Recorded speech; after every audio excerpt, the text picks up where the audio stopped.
very warm welcome to LawSikho. Let's talk about the top 10 news developments for the day under 2 minutes for Judiciary aspirants. And at the outset, we talk about the national news.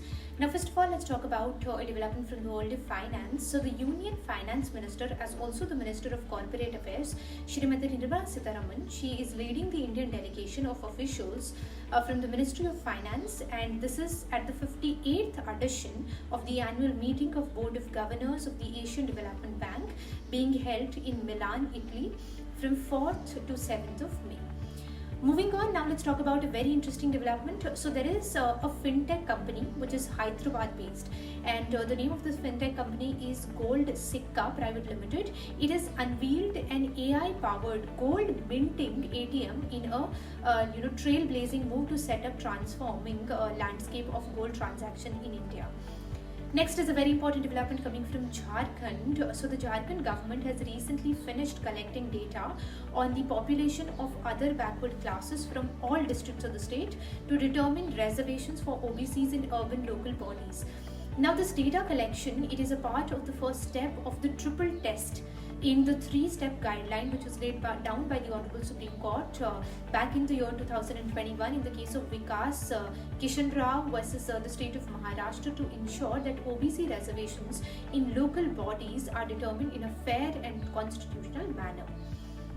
Moving on, now let's talk about a collaboration between India and Angola. So India and Angola, they've agreed to expand their energy partnership while enhancing cooperation in digital infrastructure, space technology and defense. Now both the countries, they signed several memorandum of understanding on 3rd of April focusing on boosting bilateral ties.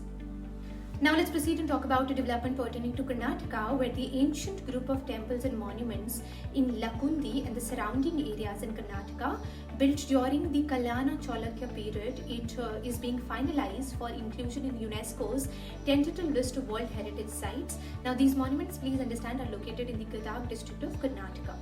And on that note, let's talk about the top international news developments for the day. And first of all, let's talk about Australia.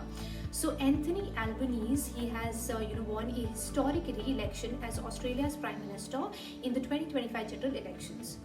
Another elections related development coming from Singapore.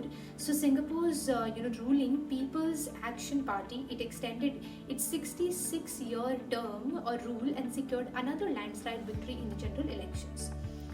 Next, let's talk about the billionaire investor Warren Buffett. So he's recently announced that he is going to retire as the CEO of Berkshire Hathaway by the end of this year, and he has named his close aide and ally Greg Abel as the next CEO of the conglomerate. Now we talk about 2 developments from the world of sports, and let's start with swimming. So swimmer Katie Ledecky has announced, or rather broke, 800-meter freestyle world record. And lastly, Oscar Piastri won the Miami Grand Prix to record his 3rd consecutive victory and further extended his lead at the top of the Formula 1 Drivers' Championship. So that's all we have for the day. Thank you so much for watching, and don't forget to like, share and subscribe until I see you tomorrow.